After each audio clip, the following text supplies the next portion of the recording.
learn from where I come from, if I'm not constantly reinventing myself, then I'm just dead already. Because this is the way that I know how to communicate.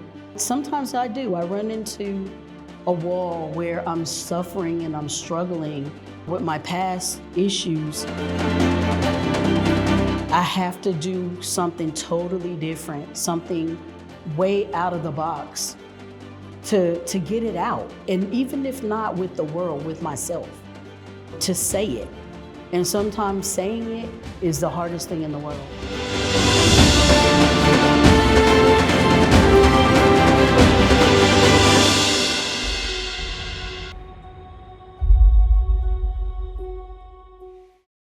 My mom was 14 when she married my dad. They were really young, and both were hard workers, both entrepreneurs. My mom's an artist. She could walk in a room and see a person for the first time, go home and paint them, draw them verbatim. And that was the first time I was introduced to art. But my childhood was really, really, really tough.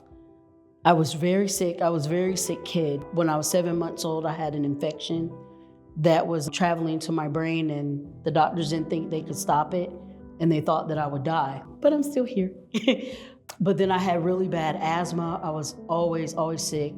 But my parents, they started going to church, and church became all of our life, nearly 7 days a week. But my childhood was really, really tumultuous. Really, really a lot of bad stuff happened. Suffering physical, mental, spiritual, sexual abuse. That was really tough for me. Losing my virginity at 5, feeling like I wasn't worth anything, and carrying secrets until, my parents didn't even know until I was like maybe 13, 14 years old. And body covered with 75% scars, like just not feeling worth anything and just wanting to die. But growing up in church and feeling like God abandoned me and not knowing why. Was it because I wasn't good enough? Somewhere around 14 or 15, having my first experience, having to go into a facility to seek help because I couldn't manage by myself anymore. And there we go through art therapy, and I would doodle because I didn't have the confidence to even think about drawing. One of the earliest memories of really beginning to delve into the art was working with shapes while I was inside of a juvenile facility intensive unit for like 4 months from trying to kill myself. And I didn't have the confidence to really draw things. So I gravitated toward like abstract and shapes, and I found beauty in them. And then coming out of there, one of the first things that I learned how to draw was horses. And I don't know where the love of horses came from, but I had this affection toward horses and unicorns. Things at home seemed like they would go okay, and then they would like break out again.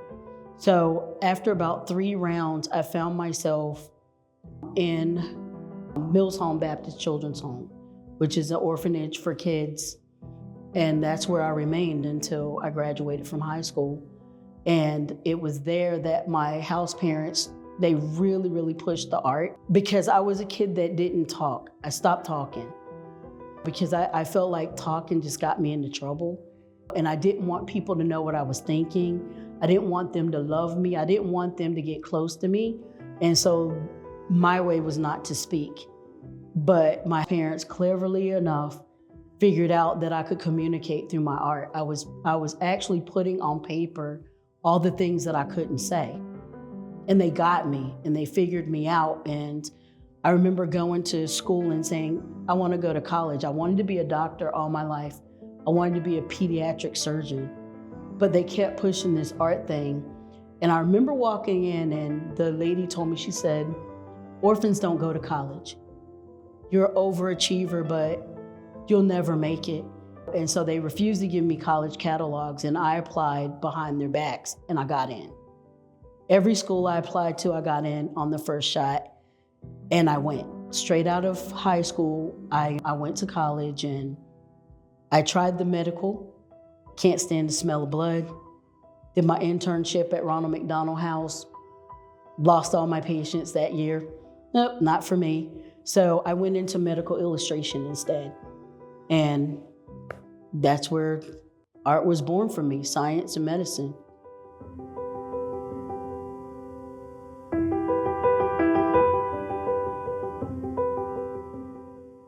Her art is so powerful and so different that she's been acknowledged and I think pretty much widely accepted in a very short period of time. I love her work. From Sydney's work, I've gotten quite an education that I never had before. Socially, as far as justice and injustice, areas that I sort of knew about but didn't really know anything. So she's been quite the educator for me with her art and just the life that she's had, that she's been able to be open about. And the expression of her past in this present it's pretty incredible that she can have that openness. From medical illustration, so I did that, got a certificate in that, got my first AA degree from Guilford Technical Community College. And then I became somebody's mom at 16, but that was not my choice. The sexual encounter was not my choice. It was at gunpoint, and he felt like he was in love with me, and he wouldn't stop coming. So I ended up taking my daughter and running across the United States, landing in Los Angeles with my best friend, Jay. And when we got there, it was amazing because I told you before I was really angry with God. I thought that God had abandoned me, but I'll show you throughout this thing what grace and mercy looks like, because when we got ready to go, there was no computer, internet, and stuff like we have now. So I remember looking in the newspaper and we saw a man in California. It was called The Recycler. And he was offering up a studio apartment, and I contacted him. And I said, look, we're coming from North Carolina. We need a place to live. I said, we don't have any money. We've got nothing. And he said, still come. And I remember telling Jay that, and she's from California. And she's like, no way, nobody does that. But we took a chance because we didn't have a choice.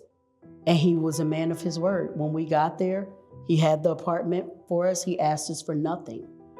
We got jobs and I worked on the boardwalk selling artwork and making the rent money in 3 days, selling little small pieces of art.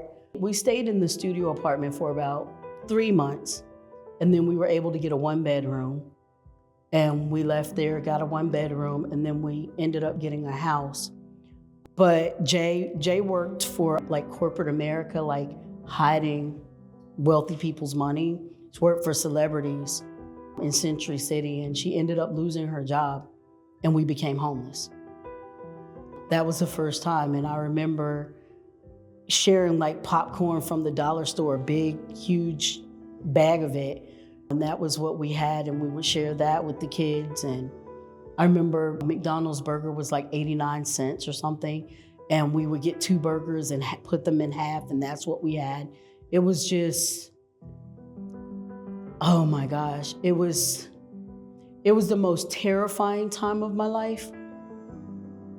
But I have to say it was also one of the most freeing, endearing times of my life, because we owed no one anything. We could go where we want. We could do what we want. The worst of it was making sure that the kids were fed. So we remained homeless for a good year. I remember at the tail end of us being homeless, we started doing drive-away vehicles because we needed to be undetected. So we pick up a vehicle that someone was shipping and take it across the country, stay there for a couple of months, and that's how we moved around. So we stayed in a homeless shelter. I remember getting snowed in State College, Pennsylvania for 3 months and working for Jostin's yearbooks, and then going to school, trying to make ends meet. And Jay always had a job in accounting and things, and back to abuse. we were both running from abuse, and not really, when you suffer abuse, you have a level of trauma that's undescribable. Like, even the things that you talk about to people, there's a part of you that goes unspoken. That's really just between you and God, because you don't feel like anybody's gonna understand that. And a part of you blames yourself and beats up yourself, even though externally, I didn't cause this. A part of you feels like you did. I mean, for a long time, I was a cutter. I would like cut myself because feeling anything, I just couldn't. I was so numb to life because I had been beaten down so many times, so many ways. I mean, I can tell you this, suffering physical abuse, I would take that any day over emotional or spiritual abuse, because those things you live with the rest of your life. Bruises, cuts, burns, they fade. But the spiritual and emotional stuff, that's torture.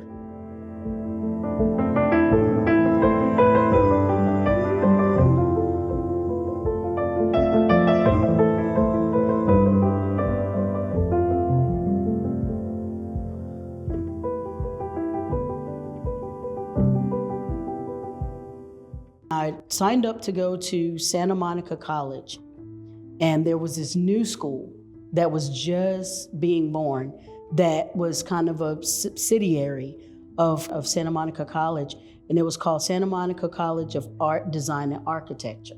Took a chance, and I applied, got in. And this was like a experimental school, offset from that school, if you will. And my mentor, Ron Davis, amazing man, and he saw me and he got me. He totally got me. And I remember everyone choosing their studios, and their studios are out in the open and they're big, and I'm a shy kid. I don't want any of that. So they found a closet upstairs in the attic that was literally like as long as I am tall. And I'm like, I'll take it. That was all that was left, and I took it. And I was drawing on 8.5 by 11 sheets of paper with rapidograph pens was my thing. I remember Ron saying to me, I love your work, but I need you to go much bigger, and I need you to paint it.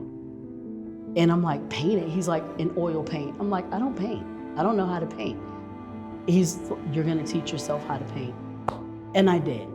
Before I graduated, I did. I can't tell you how many paintings I have destroyed, cut up, beat up, and everything else to get it. But I started off writing a poem for each piece, and the people wanting to buy the poems and not the art. It was just crazy. And I remember the first time feeling, right before graduation, feeling this incredible rage inside of me about the politics of the world and what was going on, and feeling like I didn't have a voice. And we each get a show of our own. We have a space, and we get to, and I remember painting that space with actual tar in the middle of the night when no one was there, and just sticking the artworks to the wall, not understanding that means they'll never come off. And Ron walking in the morning and saying how brilliant it was. And I'm like, he got it. Like, the dean of school was ready to put me out. He was angry, but Ron and the professors from the small school that I was in, they got it. And my love affair with art was born then, because I'm just like, they get me. I remember graduating and Ron telling me, there's 3 agents here and they want you. So you got a choice to make. You go with the agents or you continue your education. No matter what abuses that you go through in life, when you have knowledge and you have education, no one can take it from you. They can't beat it out of you. And so that was the most important thing in my life. And so I said, I'm going to school. I don't want the agents. I want to go to school, and I want to go to the very best. So I have 6 different degrees. I've been in college from 1990 to 2012, consistently with no breaks. No matter what I've gone through in life, no breaks. And always some form of art. Medical illustration, fine art, illustration.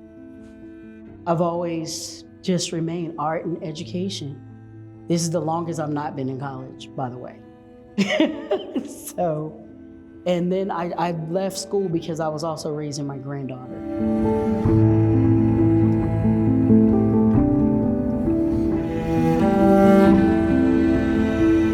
Sydnei is eclectic. She's determined. You could see from the first time we met and some of her earlier postings, and because we're friends on Facebook, you go back through the years and kind of look at some of the stories of where she came from to today. Resilient, determined, strong, raising her granddaughter, those types of things. So she's just a great individual, and I'm glad to call her my friend. When you first meet Sydnei, at least for me, the first thing I was just caught up with was her extraordinary honesty. She's just so straightforward and alive and aware.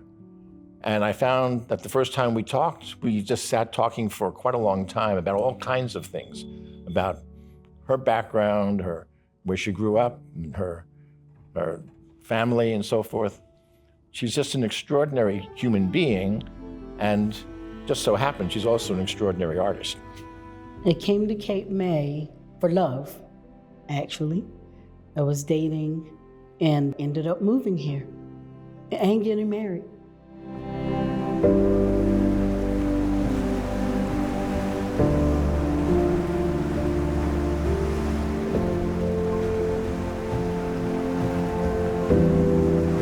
I'm a water baby, which is crazy because I couldn't swim when I first moved here. But I love the ocean. Whenever I've gone through anything, I've always gone back to the ocean. I could just spend even 15 minutes in front of the ocean and reset. So that was for starters.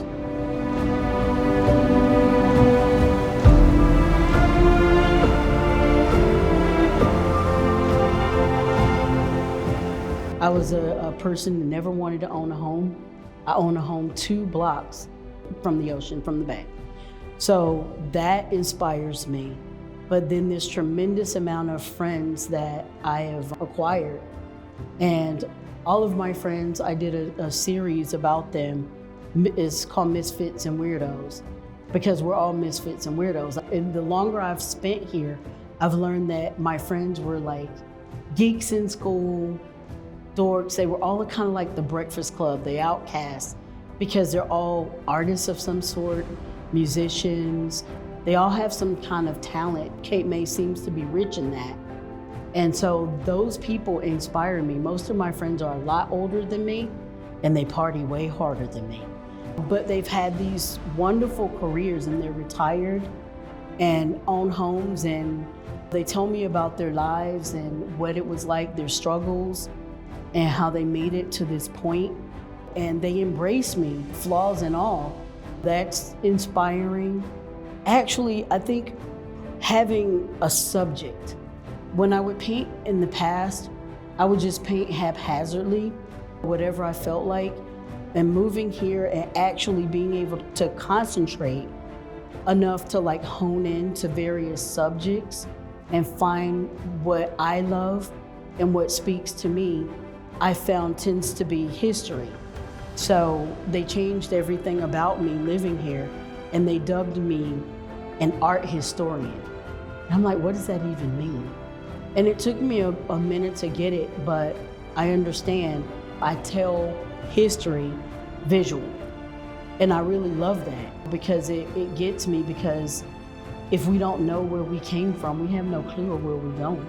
We're just walking around blind. And through this journey, learning that we have more in common than we don't have in common. We're more alike than we are different.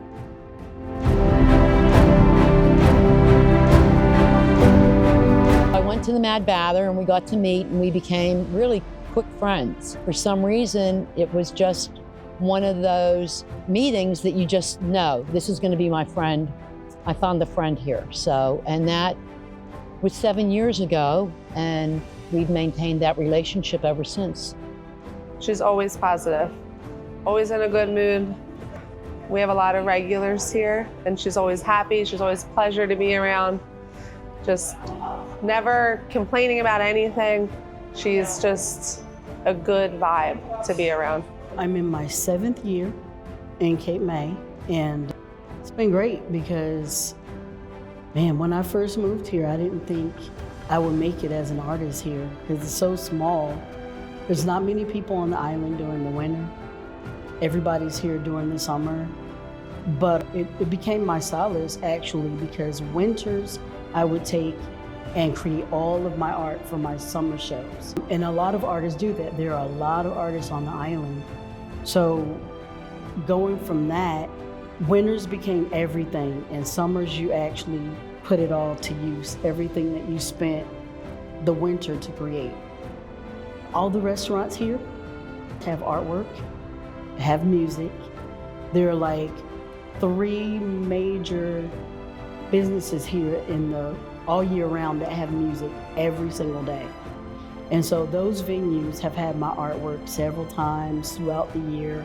And with that, people started to notice who I am, and they started to talk to me, and people started to know me. So getting to know people in a small town, it didn't take as long as I thought it would.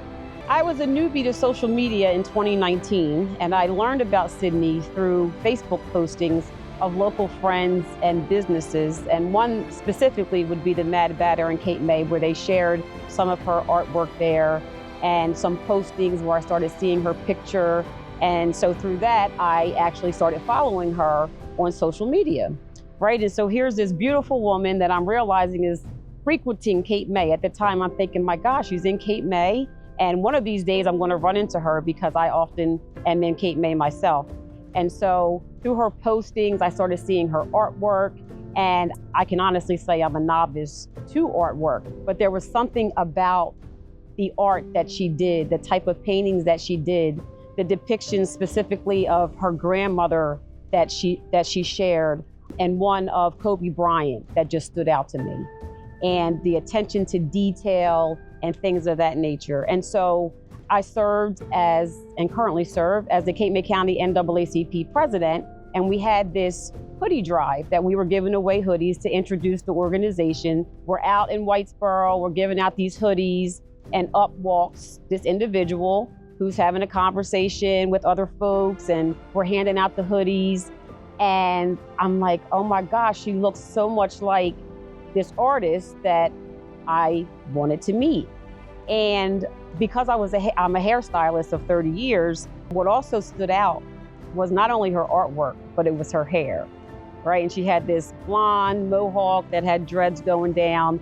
And she came closer and I introduced myself and she introduced herself, and I was just like, oh my gosh, it's you, let me see your hair. And I pulled it down and there was the hair, and we hugged. And from that point on, we stayed in touch and became friends. My husband he's a barber, he started cutting her hair. So Sydnei's just a great person, and I'm privileged to have met her.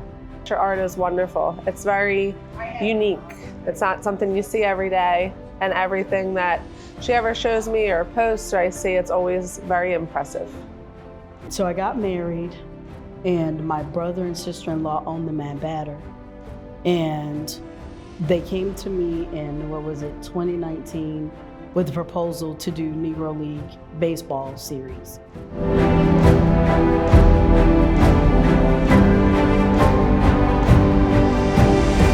And people from all over the region reached out. They wanted to do conferences with us about Negro League baseball. I knew nothing about Negro League baseball. I grew up in the South, and what I knew was Bull Durham. Local baseball team, we watch, have hot dogs. I knew nothing other than that.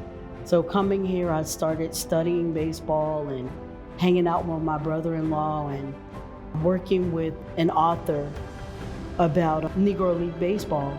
And I created the paintings. They provided all of the books, the information, if you will. And that took us all the way up to Hinchcliffe Stadium, to the opening, where I met Whoopi Goldberg for the second time, gave her a painting, and she inquired about another one. And so basically my career was rejuvenated here in Cape May. Before I met Sydney, I met her work. My friend Mark Kolkowitz has a restaurant here in Cape May, New Jersey. It's called the Mad Batter. And I was having lunch and looked around at this amazing collection of paintings. And I said, wow, those are terrific. And he said, oh, you want to meet the artist? And I said, yes. And so that's how I first met Sydney. There was a symposium here in Cape May, and it was about the Negro Baseball League.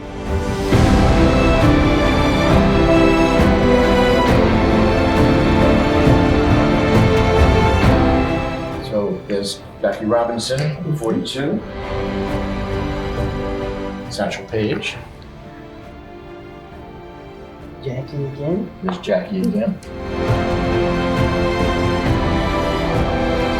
When I found out that we were going to have a symposium, I thought, well, Cape May Stage should do some plays about baseball. And I found a fantastic one-act play called Happy about a fictional character named Happy, written by Alan Zweibel, who was an Emmy Award-winning writer. But I needed another play to go with it. And so I commissioned a play and asked a playwright that I know named Dan McCormick if he would write a play about Satchel Paige. So he created this play called Becoming Satchel Paige.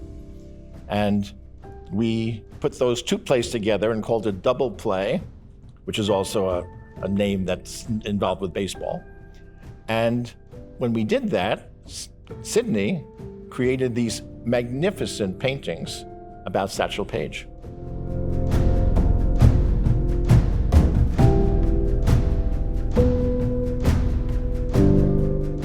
Her art for me there's so much emotion behind it. And I think it's because specifically the Black folks, the Black art that she brought to Little Cape May, right? So here I am again, a novice, and she's these pictures that I see, the attention to detail, the texture in the hair when she paints, the texture in the facial hair, the colors, the eyes, the wrinkles. And a lot of the art that she did recently showed folks that I knew. So it's all familiar faces that knew me since I was a little girl. And now here they are having Sydney portray them in her art form. Another thing that she did that really blew my mind was Mark Kolkowitz had a symposium for the Cape May Negro League, Baseball Negro League. And during that time, Sydney had done a lot of artwork with that. And if you don't mind, I'll share. And we have it at our house. We kept them. They had introduced her artwork, and one of the breweries did a collection. And this is actually one of the beers that she did depicting that.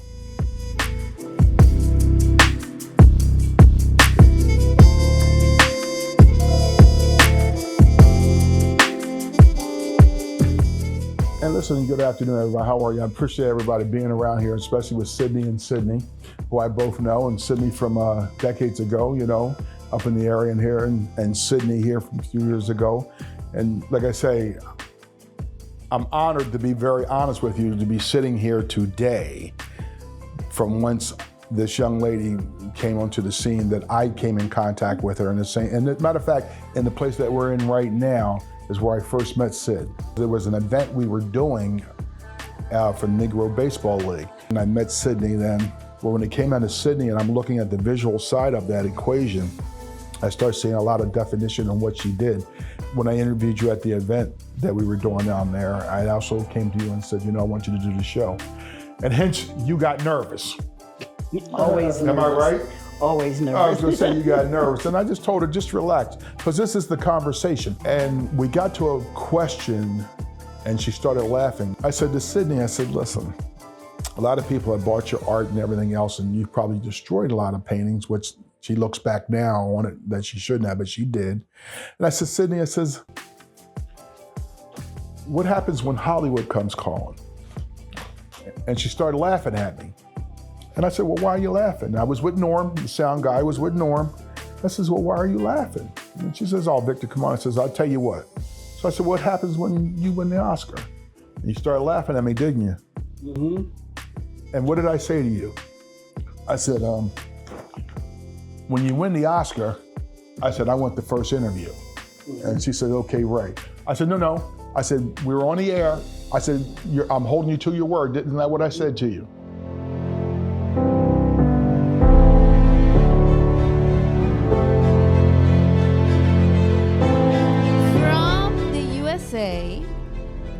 From the USA, yes. Sydney SmithJordan. Woo! I am a winner. Started right from the bottom. Hi, my name is Sydney SmithJordan. I'm really grateful. I was shocked when I found out that I was gonna get the award. I really didn't believe it. But I'm thankful my mom and dad couldn't be here, but my sister-in-law and brother-in-law are here, and Erica and my two friends and my sister who have always supported me. And I have to say thanks to my biggest fan who died during COVID, my grandmother, who's like my biggest fan.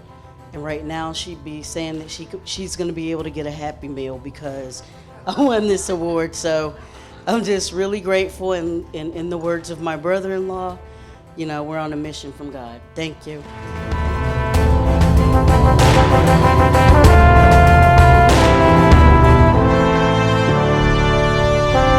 So when she calls me at 20 minutes to 7, it was a Thursday, I'll never forget it. And she said, Victor, I'm like, yeah. She says, what's up? It says, you okay? You fine? And everything. I remember I said, you fine? Everything's all right? And I said, yes, good. He said, guess what? I'm like, what? He says, I won the Oscar. I said, no way. I said, listen, congratulations, extremely proud. I says, I'll see you, when you get back. She walked on that Saturday. She was on my show that Monday night. She kept her word. She kept her word in what she was doing. And that meant more to me than anything else, that she kept her word and she came back to it. Yes, as some of the individuals that said you couldn't, and I know there are some dark times that we have discussed, that I just tell you, I said, just keep your head to the sky and you're going to continue to grow. I pretty much love everything that she does. Her work is so vast. She did a series of skateboards, which I have one, which I really love those. All the work with Harriet that she's done here in the museum, that work is very incredible.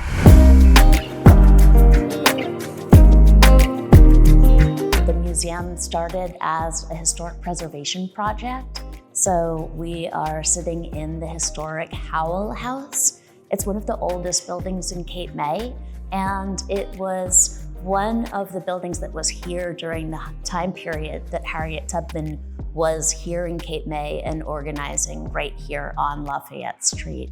At that time, it was owned by a Quaker family, and there was substantial free Black community that was right here across the street on Lafayette Street. So this family was very sympathetic to the cause of abolishing slavery and coordinating an interracial community that was dedicated to ending slavery right here in Cape May.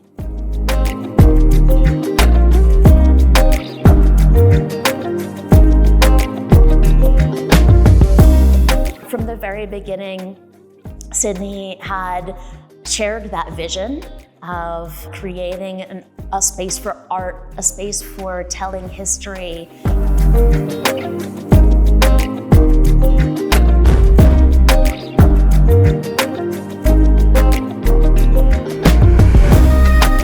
Since she's been involved since the beginning, so the museum opened in 2021, but we really came together as a team in 2019 because there was the whole historic preservation project, there was the creation of the exhibits that you'd see here at the museum. And so in that 2-year period, there was a lot of creatively influencing each other, and it's been really amazing to watch Sydney's work develop through that time period.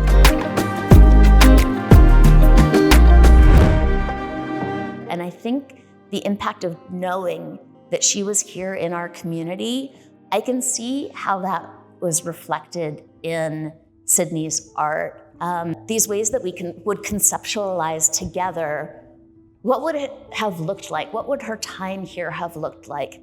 Not just as the heroine that we all know, but also as, at this time, she was wanted. there was a reward posted for her recapture and her return into enslavement. She was not nationally known. That came decades later in her life. So she was 27 when she liberated herself, and she really needed to find community. She needed people who would protect her and support her, and also who saw the resilience and the strength and her courage and were willing to invest in her. And I think I see a lot of that influence in Sydnei's work. I see that from the time that she worked with the museum going forward, her incredible research and delving into the Negro League, her whole series on the baseball figures, all of these other resilient figures also, all of these other legacies of African American history, and the challenges that so many people faced to bring us closer into community with each other, to develop that empathy. I see a lot of those themes in Sydnei's work. And of course, we're all really inspired by her.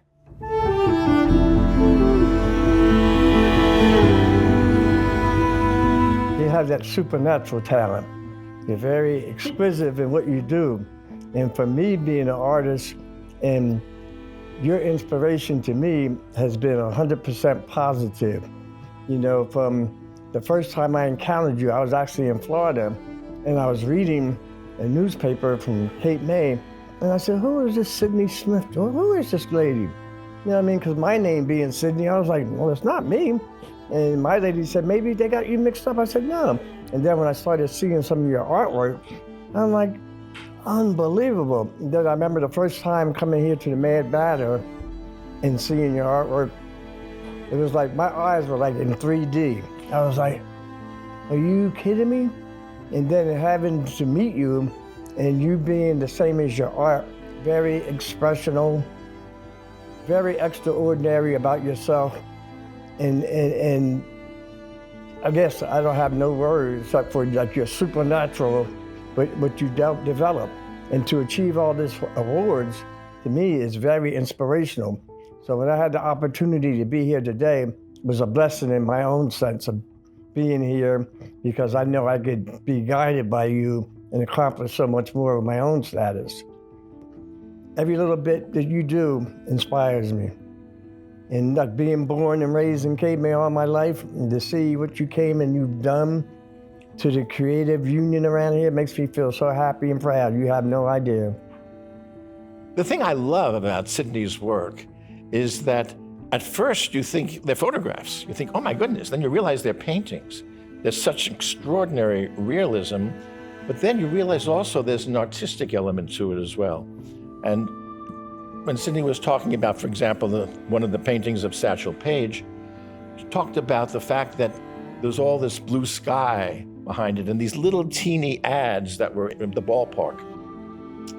And it was like he was flying. It was almost angelic. So that's what an artist brings to what would just be a photograph. If you see something you love, you gravitate to it. And with Sydnei's artwork, I gravitate to it. Even like, I could be in the Metropolitan Museum of Art and say, oh my gosh, I could come down here, be a Mad Batter and say, Sydnei's artwork, oh my gosh.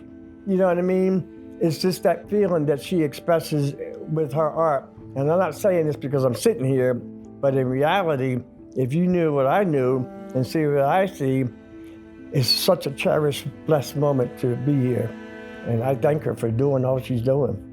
I love Sydnei because it's just like, I want us all to win. And I think, you know, I take a little bit from what Sydnei knows and I give him a little bit of what I know, and we all win, you know, because for me, art is communication. Like it's a different language than even us verbalizing back and forth, because then we're like showing it visually versus just conversing about it. Yeah, it's just like when we start doing people's faces. I wasn't never really a face painter. I said, I'm gonna try. And you told me to get the little brush, and I tried. And when I did my first eye, I was like, oh my gosh, I got it. I got it. Now I'm getting real perfected, but I don't know. if it's the age difference between us, but I don't know how she does it because she gets in there so darn fine-tuned that I guess I try it. I started shaking a little bit. A couple of times I held my hand and I said, Sydney probably just goes, with this lupus, trust me, sometimes I hold my hand too. Yeah, but it's a good feeling. I believe in her and I believe in her talents. So many of the projects that Sydnei has been working on have been highlighting those historic sites along the Black Heritage Trail in New Jersey. So for instance, I know her involvement with Hinchliffe Stadium in Paterson, which is another historic project. And we consider ourselves a historic preservation project. We want to take on other historic preservation projects. But again, when we talk about that context of intentional erasure and white supremacy, and so many of these historic sites not being available, we have to use art and we have to use creativity. We have to use even technological art. We can do exhibits through augmented reality where you walk through a neighborhood and you're able to pull up on your phone what was here before, or virtual reality, right? And reenactments and visual art. And Sydnei has been so successful at recreating some of those moments of resilience and empathy that we wouldn't have access to if it weren't for the creative minds like Sydnei's that are able to engage communities and make that visceral and present for people who see it.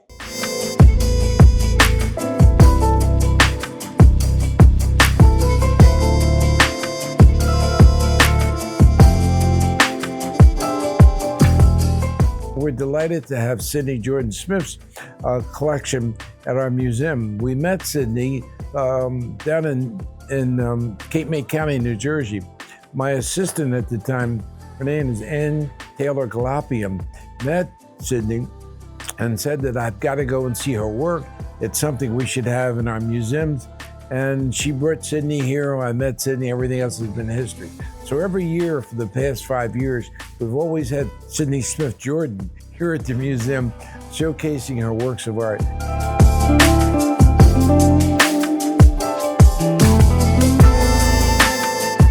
I guess 23 years ago, when I first opened, we opened in Newtonville.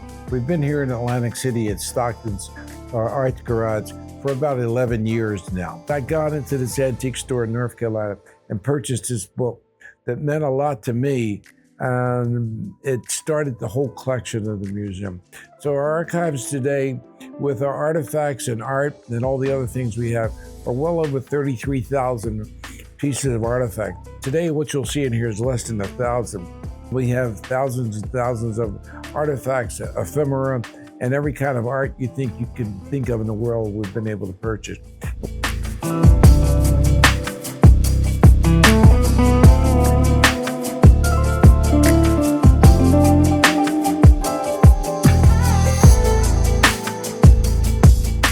The series that I fell in love with were her women.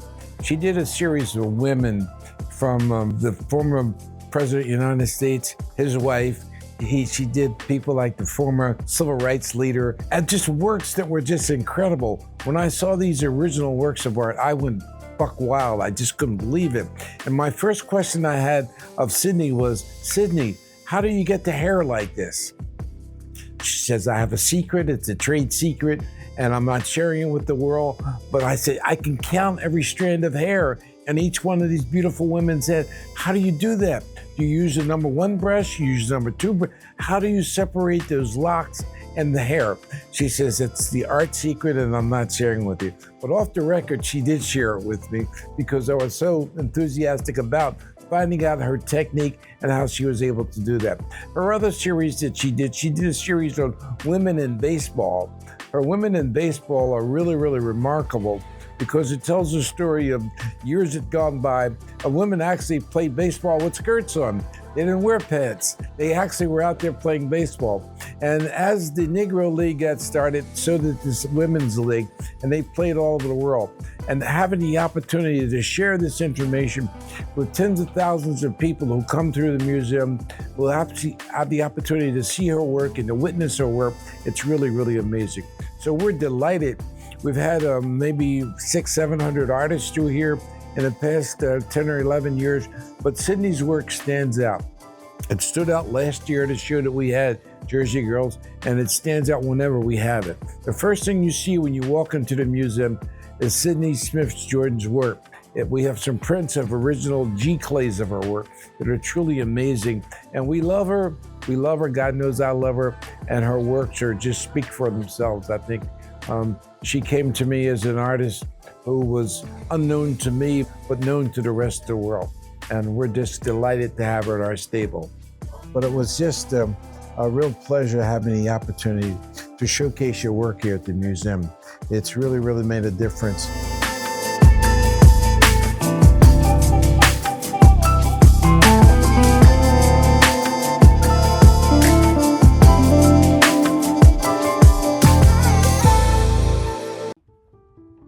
The power of healing, man, it's amazing. I've done years and years of therapy, but no other therapy worked for me as much as I remember meeting this therapist, and I was so nervous. I've been a nervous person all my life, and I remember going into the therapy office and I would just sit there and doodle, because making eye contact when I grew up, looking at someone in their face means disrespect. So you don't do that. And so looking at people was the hardest for me. And I was sitting in this lady's office and I would just be silent. And one day she got tough with me and she said, fine, it's court ordered. We can sit here and you can just doodle on your little paper all you want, but until you speak to me, nothing's gonna happen. I talked to her and I said, listen, this doodling isn't really doodling, this is how I communicate. And she gave it a shot. And this lady was not an art therapist. She started looking at what I was drawing. We started talking about it and I began to heal. And for the first time after years worth of court mandated therapy that I refused to do, it began to work. And I began to understand myself. And once I could understand myself, then I could understand people outside of me, my abusers even, and have pity on them and understand that people can only give you what they have. And people may not love you the way that you deserve to be loved, but they're giving what they got. And if it's unhealthy, it's okay to move away. I never believed that more than I have after years of working on myself. And forgiving them and forgiving me and being able to exhale for the first time in life and smile and mean it, and always being afraid to cry because it was a sign of weakness. But when I shed my tears, sometimes I'm laughing, sometimes I'm sad, sometimes I'm just so overjoyed for the journey and where I've been, and finally saying to myself and meaning, there's nothing that I would change in my life. Nothing. Because I wouldn't be who I am if I hadn't been through everything that I've gone through. The abuses and everything, I wouldn't change one bit of it, because it gave me a love for myself, a love for people, and a zeal for life that I never had. I spent from 14 until mid-20s trying to dispose of me, trying to kill me because of something that somebody else did to me. And now sitting here, I remember there were bets on my life that I wouldn't live to be 18. I'm 53 years old. I have a daughter and I have a granddaughter, and working my hardest to leave a legacy for them and other people like me that It doesn't matter what you go through in this life, fight back, keep getting up, keep finding validity in you, because it really does begin and end with you. If you don't love yourself, nobody's gonna love you. They can't. Nobody can love you the way that you can. And through you loving yourself, you draw people to you. They see the capacity that you have and they're drawn to you. And that's what I learned. I thought that people didn't love me, but all they saw in me was sadness. You know what I mean? So they didn't know how to reach me. And seeing me now, I can share my sadness with someone, but I can share my joy with them too. And they get it. And I remember all the paintings that I did before, they were like so sad. You could see and feel the pain in them. And putting color into my work now as a pop fusion artist, to draw you in, and watching people's reactions tell me that I'm doing exactly what I was meant to do. My whole life, this is what I was meant to do. This is how I reach people. This is how I minister to people. And this is my way of healing. That's all I got. Sydnei SmithJordan from the United States. You're looking shy.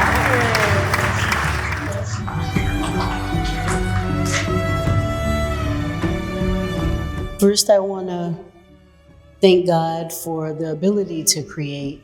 I want to thank my mom, dad for putting up with me, drawing and painting all over stuff when I was younger. Mark and Pam, my in-laws, who have been my biggest supporters helping me get here.